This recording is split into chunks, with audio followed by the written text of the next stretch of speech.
എല്ലാവർക്കും നമസ്കാരം. മീഡിയ ഡിക്ഷണറിയിലേക്ക് സ്വാഗതം. ഇന്ന് നമ്മൾ സംസാരിക്കാൻ പോകുന്നത് ക്യാൻസൽ കൾച്ചറിനെ കുറിച്ചാണ്. ക്യാൻസൽ കൾച്ചർ എന്നത് ഒരു വ്യക്തി സോഷ്യൽ മീഡിയയിലോ പബ്ലിക് ആയിട്ടോ എന്തെങ്കിലും തെറ്റായ കാര്യം ചെയ്താൽ അല്ലെങ്കിൽ പറഞ്ഞാൽ ആൾക്കാർ അവരെ സപ്പോർട്ട് ചെയ്യുന്നത് നിർത്തുന്ന ഒരു രീതിയാണിത്. ഉദാഹരണത്തിന് ഒരു സെലിബ്രിറ്റി ഒരു മോശം കമന്റ് പറയുകയോ അല്ലെങ്കിൽ ഒരു കമ്പനി തെറ്റായ പ്രവർത്തനം ചെയ്യുകയോ ചെയ്താൽ ആൾക്കാർ സോഷ്യൽ മീഡിയയിൽ അതിന് എതിരെ പ്രവർത്തിക്കുന്നു. അവരുടെ സിനിമ കാണാതിരിക്കാനും അല്ലെങ്കിൽ കമ്പനീസിന്റെ പ്രൊഡക്ട്സ് വാങ്ങാതിരിക്കാനും മറ്റുള്ളവരെ പ്രോത്സാഹിപ്പിക്കുന്നു. ഇതിനെയാണ് ക്യാൻസൽ കൾച്ചർ എന്ന് പറയുന്നത്. സോഷ്യൽ മീഡിയ വളർന്നതോടെ ക്യാൻസൽ കൾച്ചറും വളരെ കോമൺ ആയിരിക്കുന്നു. ഫേസ്ബുക്ക്, ഇൻസ്റ്റാഗ്രാം, എക്സ് പോലുള്ള പ്ലാറ്റ്ഫോമിൽ കൂടെ ആൾക്കാർ അവരുടെ അഭിപ്രായം വേഗത്തിൽ പങ്കുവയ്ക്കാൻ കഴിയുന്നു.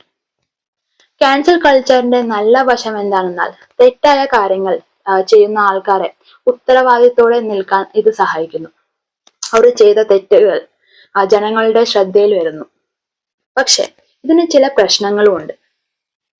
ചിലപ്പോൾ സംഭവത്തിന്റെ പൂർണ്ണമായ സത്യം അറിയാവുന്നതിന് മുമ്പ് തന്നെ ആൾക്കാർ ജഡ്ജ് ചെയ്യാൻ തുടങ്ങും. അത് അവരുടെ ജീവിതത്തെയും ജോലിനെയും ബാധിക്കാൻ തുടങ്ങുന്നു. ഒരു തെറ്റ് ചെയ്താൽ അത് മനസ്സിലാക്കി മാറ്റാനുള്ള അവസരം എല്ലാവർക്കും ഉണ്ടാകണം എന്ന് പലരും പറയാറുണ്ട്. അതുകൊണ്ട് സോഷ്യൽ മീഡിയയിൽ എന്തെങ്കിലും കാര്യത്തിൽ പ്രവർത്തിക്കുന്നതിന് മുമ്പേ അതിന്റെ സത്യം എന്താണെന്ന് നോക്കുന്നത് വളരെ പ്രധാനമാണ്. കേട്ടതൊക്കെ വിശ്വസിക്കാതെ നല്ല രീതിയിൽ ചിന്തിച്ചതിന് ശേഷം മാത്രമേ അഭിപ്രായം പറയാവൂ. അതാണ് നല്ലത്. ക്യാൻസൽ കൾച്ചർ ഇന്നത്തെ ഡിജിറ്റൽ ലോകത്ത് വളരെ അധികം ചർച്ച ചെയ്യപ്പെടുന്ന ഒരു വിഷയമാണ്.